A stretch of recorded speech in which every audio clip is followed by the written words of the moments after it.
चालेल गव्हाचा सीझन जो संपत आलाय त्याच्यानंतर आपल्याला उन्हाळी बाजरी पिकाबद्दल चर्चा करणार आहोत.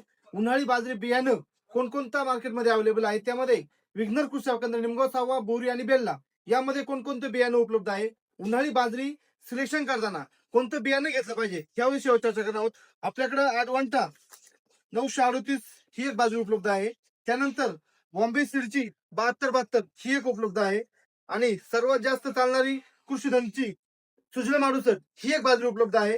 या सर्व बाजऱ्यांचा कालावधी जो आहे 90 ते 55 दिवस असा कालावधी आहे. त्यामध्ये निर्मल सीडची आहे किंवा तुम्हाला कावेरी सीडची आहे, टाटाची आहे 739, त्याच्यामध्ये परत निर्मल सीडची शबरी 4506 ही एक बाजरी उपलब्ध आहे. त्यामध्ये अंकुर सीडची पण आहे आणि गंगा कावेरी पण आहे. त्यामध्ये निर्मल सीडची 2494 ही एक व्हरायटी आहे.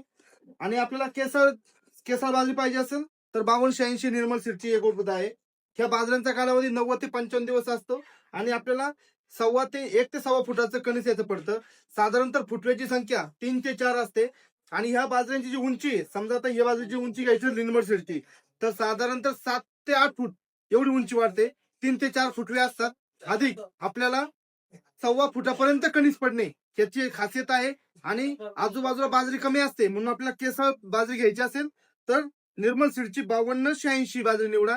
आणि सर्वात महत्वाचं म्हणजे उत्पन्न सर्व बाजऱ्यांना चांगलं आहे. त्यामुळे बाजरी घेताना कोणती कोणती काळजी घ्यायची आहे बाजऱ्यांची माहिती पूर्ण वाचून मग बाजरी बियाणे खरेदी करा. जे बाजरी सिलेक्शन करताना आपलं बियाणे एकरी किती गेलं पाहिजे किंवा बाजरी पेरत असताना जमीन कोणती निवडली पाहिजे. जमीन निवड करताना हलकी स्वरूपाची जमीन पाहिजे, मध्यम स्वरूपात जमीन पाहिजे.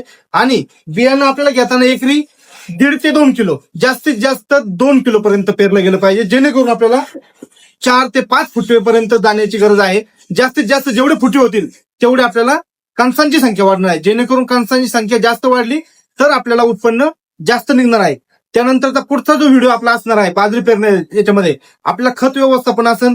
खत व्यवस्थापन कोणतं गेलं पाहिजे, कोणत्या प्रकारचं गेलं पाहिजे, किती प्रमाणात गेलं पाहिजे, ती माहिती आपण पुढच्या व्हिडिओमध्ये तुम्हाला देत राहू. त्यामुळे आपल्या विघ्नर कृषी सेवा केंद्र चॅनलला सबस्क्राईब करा, लाईक करा आणि